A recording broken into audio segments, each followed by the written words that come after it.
People think Coraline is the only 2009 animated masterpiece, and I'm here to tell you they're wrong. This movie, every single frame looks like a metal album cover. But what's one of your favorite underrated animated masterpieces? It's day 73 of 365. Today's movie, 9. This one's directed by Shane Acker and stars Elijah Wood, John C. Reilly, and Jennifer Connelly as Stitch Punks, one of the coolest cosplays I think you could possibly do because it would be so easy to do and stand out as being very unique. This film was not only released in the same year as Coraline, but released by the same studio. So this one ended up being kind of swept off to the side, unfortunately, because I feel like there's a real cult classic status that's just waiting to be discovered here. I got into this movie because one of my favorite bands, Coheed and Cambria, had done the trailer, and so I was so stoked to see one of my favorite bands' music being used in a movie. I had to go see what it was all about. Not only that, but as I've mentioned in the past, I'm a huge Lord of the Rings fan, so Elijah Wood being here, and Shane Acker, who was one of the visualists on Return of the King, means that this is a reuniting movie for the two of them. They wouldn't have worked together on the same days, but they still work on the same movie, so I think it's cool that they're together here on this one. The other thing that got my ass into the seat was the visual style. We've not seen anything like this before, and the only thing that's so similar since has been Mad God, which it's in my top 4 on Letterboxd, but only because I'm a fucking weeb film nerd, so most of you probably won't even know what Mad God is, and if you go check it out, do that at your own risk. It is the rated R version of 9, which itself got a PG-13. I was kind of shocked by that, because there's no actual violence to people. There's a dead body that's not very graphic that shows up towards the end. I don't know what pushed this into a PG-13 other than it being absolutely nightmare fuel. That's what got me into it at the time, and I remember really liking it, but nobody I knew saw it. I went to see it by myself.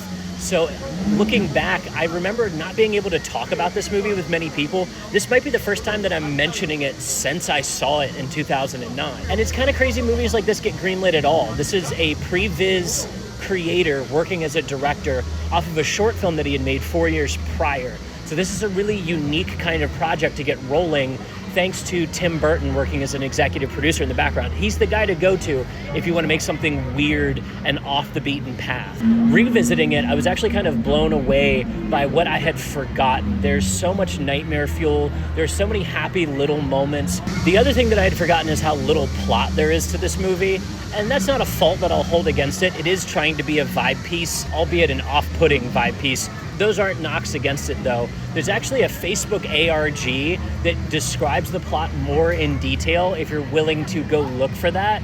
I actually had to look up a YouTube video on it to find any of that anymore, because I'm not on fucking Facebook. This basically ends up being a cool movie to throw on in the background at a Halloween party. And if that's all it chalks up to, then maybe I get why it never became the full cult classic that it could have been.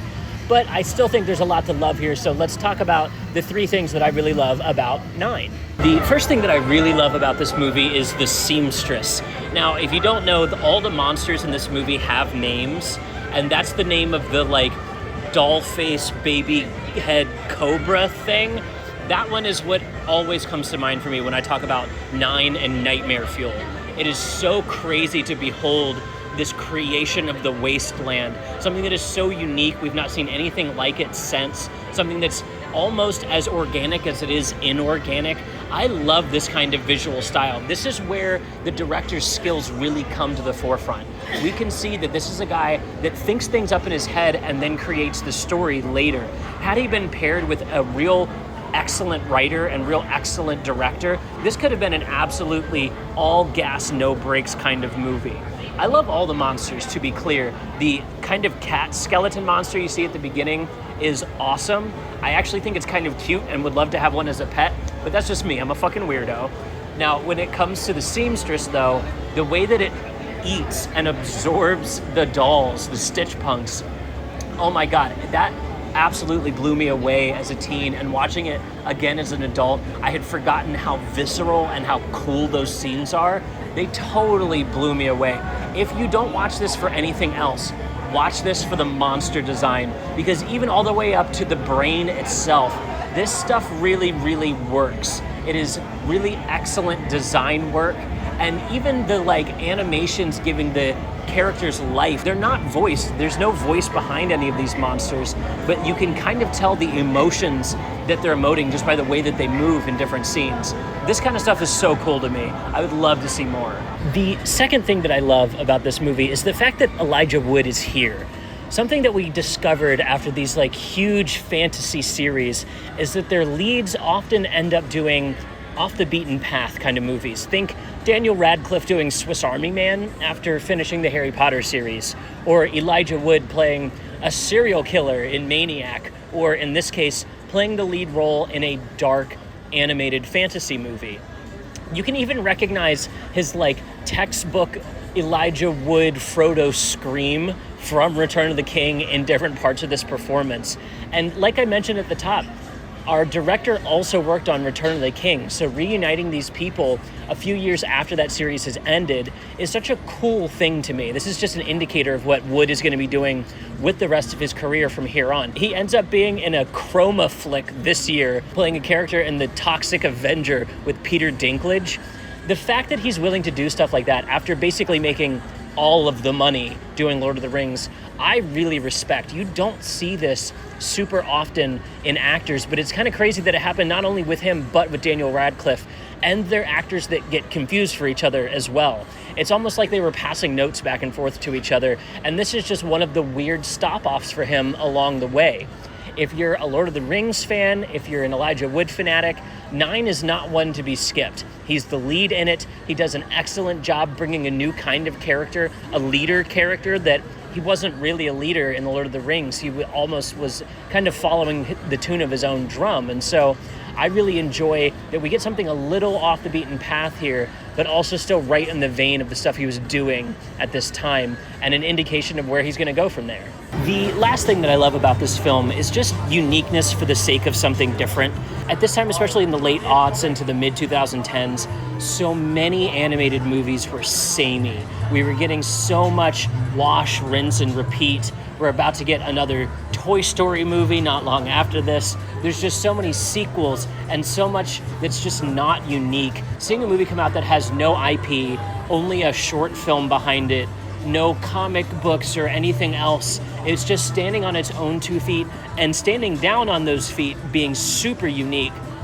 I'd love to see it.